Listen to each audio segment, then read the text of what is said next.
Bubarkan Masyumi.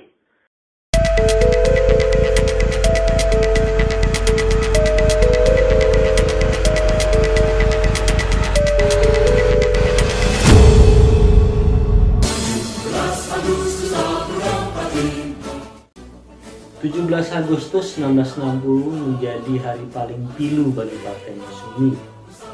Partai runner-up pemilu 1955 itu dibubarkan oleh Presiden Soekarno dengan semena-mena. Dan Partai Masyumi kemudian melawan habis-habisan secara hukum. Mereka gagal. Kenapa? Karena hukum sudah dikangkangi oleh Presiden Soekarno. Bagaimana trik Soekarno untuk memuluskan pembubaran Partai Masyumi?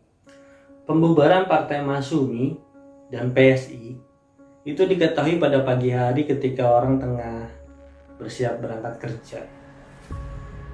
Orang lagi menyeruput kopi pagi sesudah sholat subuh. Itu sekitar pukul 5.20 tanggal 17 Agustus 1960. Saat itu pimpinan pusat Partai Masyumi menerima surat dari Direktur Kabinet. Isi suratnya begini.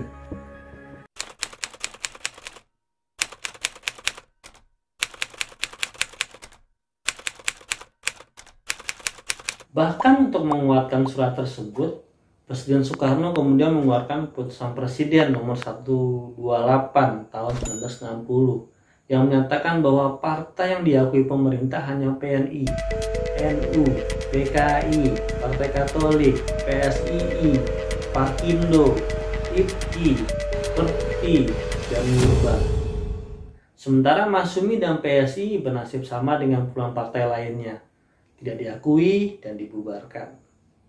Sebelumnya dalam amanat Hari Proklamasi ke-15, Presiden Soekarno itu sudah memberitahukan kepada rakyat bahwa dia sudah mendengar pendapat Mahkamah Agung yang memerintahkan bubarnya Masyumi dan PSI.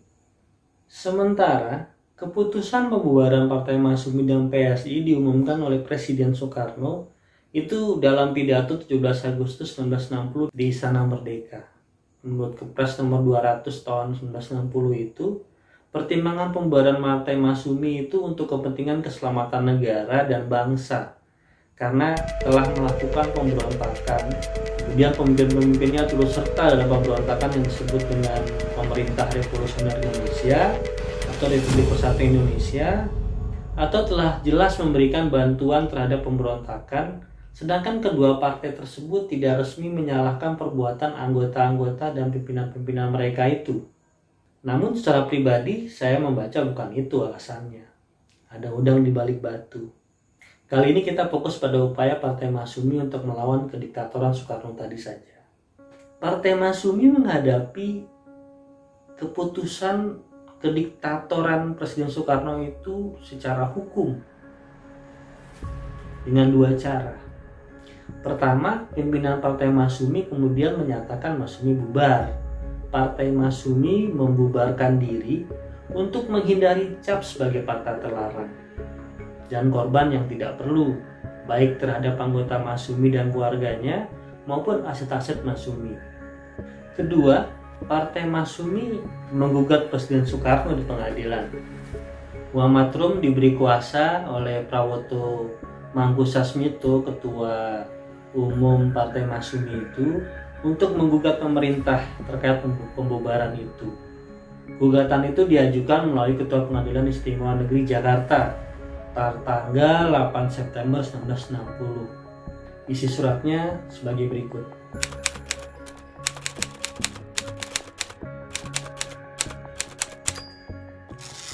Herannya, setelah hampir sebulan lebih surat gugatan itu dilayangkan, tidak ada jawaban sama sekali dari pihak pengadilan. Baru pada 11 Oktober 1960, Ketua Pengadilan Negeri Istimewa Jakarta Muhammad Royani Suud menyatakan bahwa pihaknya tidak berwenang untuk memeriksa perkara tersebut. Tapi kan jawaban itu sudah terlambat. Sudah didahului oleh sikap Partai Masyumi yang jauh sebelumnya telah menyatakan pembubaran diri. Usaha Masyumi mencari keadilan di pengadilan menemui jalan buntu. Kebuntuan itu terjadi karena memang adanya intervensi Soekarno pada pengadilan. Namun intervensi Soekarno pada hukum itu bukan hanya dilakukan di hilir, tapi sudah dari hulu. Seperti saya sampaikan sebelumnya, dalam amanat ulang tahun ke-15 Proklamasi Kemerdekaan Indonesia, Presiden Soekarno itu kan menyatakan kepada rakyat bahwa dia selaku presiden sudah mendengar pendapat Mahkamah Agung soal perintah pembubaran Masyumi dan PSI. Nah, kata dengar pendapat ini kan menggelikan. Memang sebelum kepres itu dikeluarkan, pihak eksekutif itu meminta pertimbangan hukum kepada Mahkamah Agung, diketuai oleh Mr. Wiryono Prajodikoro. Permintaan pertimbangan ini belum secara konstitusional diatur dalam sebuah peraturan perundang-undangan atau hanya berdasarkan legitimasi bagi Presiden Soekarno untuk membubarkan Partai Masyumi dan PSI. Mahkamah Agung saat itu sudah berdiri, belum bisa melaksanakan fungsinya secara independen. Bahkan Presiden Soekarno itu pernah menjelaskan bahwasanya fungsi dari Mahkamah Agung itu hanya mendengarkan eksepsi presiden dan tidak berhak memberikan keputusan apapun.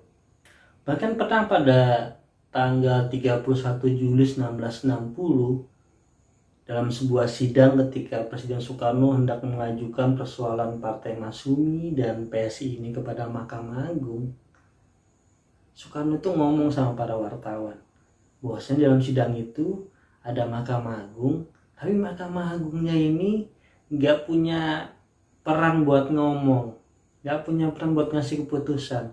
Kehadiran dia itu cuma untuk mendengarkan eksepsi dari Presiden Soekarno. Parah ya. Kalau tidak bisa memberikan keputusan, kalau kerjanya cuma mendengerin, berarti kan Mahkamah Agung cuma jadi tukang stempel.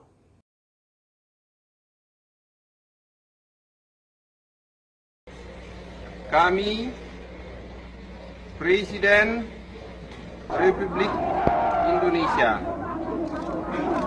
Mandataris MPRS,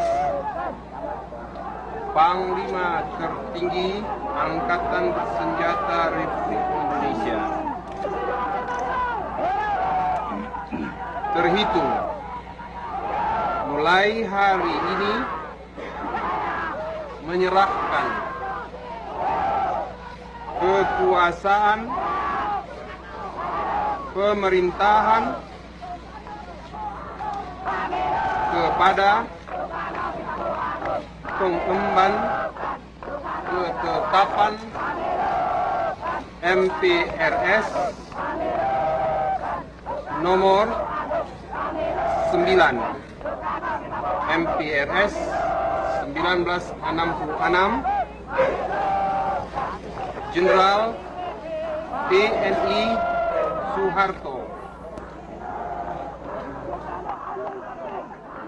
Tapi lucunya kemudian setelah Soekarno jatuh dari singgasana kepresidenan pada tahun 1966, ketika Wiryono, ketua Mahkamah Agung tadi itu menjabat sebagai Ketua Persatuan Sarjana Hukum Indonesia, dia menandatangani resolusi Munas Persahi yang menyatakan bahwa pembubaran Partai Masyumi dan PSI itu tidak sah.